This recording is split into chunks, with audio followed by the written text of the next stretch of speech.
তো দর্শক শ্রোতা আসসালামু আলাইকুম। আশা করি সকলে ভালো আছেন, সুস্থ আছেন। এই কামনায় শুরু করতেছি ছোট কামার ইউটিউব চ্যানেলের পক্ষ থেকে। আমি মোহাম্মদ আব্দুল হাকিম। দর্শক শ্রোতা, আপনারা অনেকেই জানেন যে আমি এর আগের ভিডিওগুলোতে আপনাদের দেখাইছি আমার গরু বিক্রির ভিডিওগুলো, অর্থাৎ কোন দিন কোন গরুগুলো বিক্রি করেছি, কত লাভ করেছি, কীরকম খরচ পড়েছে এবং কতটুকু প্রফিট হয়েছে, এগুলো সম্পর্কে আমি আপনাদের ভিডিও দেওয়ার চেষ্টা করেছিলাম। দর্শক শ্রোতা, এর সাথে সাথে আমি আপনাদের কথা দিয়েছিলাম যে আমি সেটা কিছুদিনের মধ্যে গরু উঠাবো। আপনাদেরকে আমি এ সম্পর্কে ভিডিও দেওয়ার চেষ্টা করব।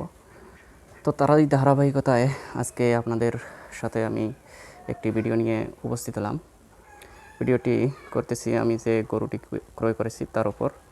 দর্শক শ্রোতা, যে দেখতে পাচ্ছেন যে আমি একটি গাভী ও বাছুর একসাথে ক্রয় করেছি। গাভী ও বাছুরটি কত দিয়ে ক্রয় করলাম এবং এর উপর আমার খরচ কতটুকু পড়লো হাট থেকে আনা পর্যন্ত, সবগুলো আমি এই ভিডিওতে তুলে ধরার চেষ্টা করব ইনশাল্লাহ।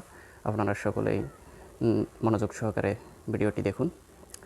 তো আপনারা জানেন এর আগে আমি এই গরুটি ক্রয় করেছিলাম, এই গরুটি, তো সেটারও ভিডিও আমি দিয়েছি। আপনারা চাইলে আমার ইউটিউব চ্যানেলে দেখতে পারেন এবং এই ভিডিওর শেষে এন্ড স্ক্রিনে এবং আই বাটনে এর লিঙ্ক আমি দিয়ে রাখবো, আপনারা চাইলে দেখতে পারেন।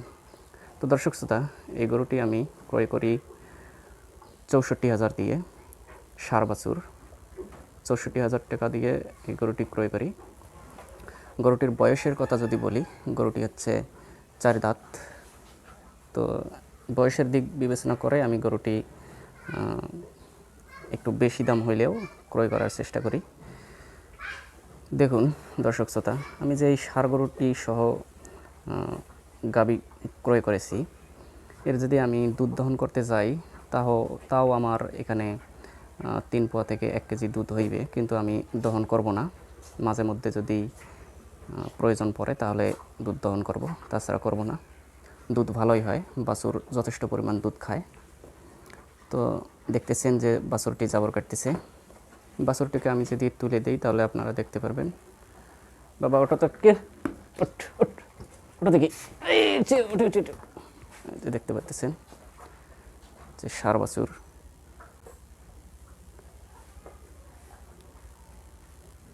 দেখতেই পারতেছেন ষাঁড় বাছুর, বাছুরটি জাবর কাটতেছে। একটু আগে সে দুধ খাইল। আরও যদি ভালো করে দেখাই, বাছুরটি নাভি পর্যন্ত আপনারা দেখুন। এই যে বাছুরটি একবারে পার্সেন্টেজ হাইও না, আবার পার্সেন্টেজ কমও না, অর্থাৎ বাছুরটি কিছু হইলেও পার্সেন্ট আছে। শাহিওয়ালের সামান্য হলেও পার্সেন্ট আছে। তো যাই হোক, এর জন্য আমি এই যে দেখেন ঘাস কেটে রেখেছি এখানে। সে চাইলেও এখান থেকে খেতে পারে এবং সব সময় ছেড়ে দেওয়া থাকে। ওর মন চাইলে ওর মায়ের দুধ এবং ঘাস খেয়ে থাকে। তো যাই হোক, আসল কথা হচ্ছে যে বাছুর সহ গাভী গরু ক্রয় করলে আপনাদের বেনিফিটটা কী হবে সে সম্পর্কে আমি আপনাদের একটু বলি। আপনারা যদি বাছুর সহ গাভী গরু কেনেন তাহলে গাভীটার 1.5 থেকে 2 মাসের মধ্যে আপনারা যদি ভালো পরিমাণে খাবার দেন তাহলে 1.5 থেকে 2 মাসের মধ্যে হেঁটে আনা সম্ভব। আমি এই যে এটা ক্রয় করেছি, একে অবশ্য এখনও যার কাছ থেকে ক্রয় করেছি সে বলেছে যে একে কোনো কৃমির ডোজ দেওয়া হয়নি, তো যার কারণে হয়তো বা এখনও হিটে আসেনি। আমি কিছুদিনের মধ্যে এর পর্যাপ্ত ট্রিটমেন্ট শুরু করব, একে হিটে আনার চেষ্টা করব ইনশাল্লাহ। এর জন্য আমি কী কী ট্রিটমেন্ট গ্রহণ করি এবং কী কী প্রয়োজনীয় চিকিৎসা একে দেই তো আমি আপনাদের পর্যায়ক্রমে ভিডিও আকারে তুলে ধরার চেষ্টা করব ইনশাল্লাহ।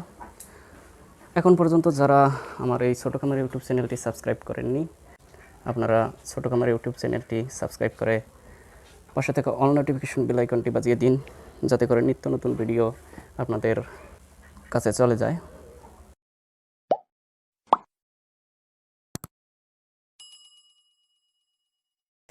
তো এই আশা ব্যক্ত করে আপনাদের সকলের সুস্বাস্থ্যতা কামনা করে আজকের মতো এখানেই শেষ করতেছি।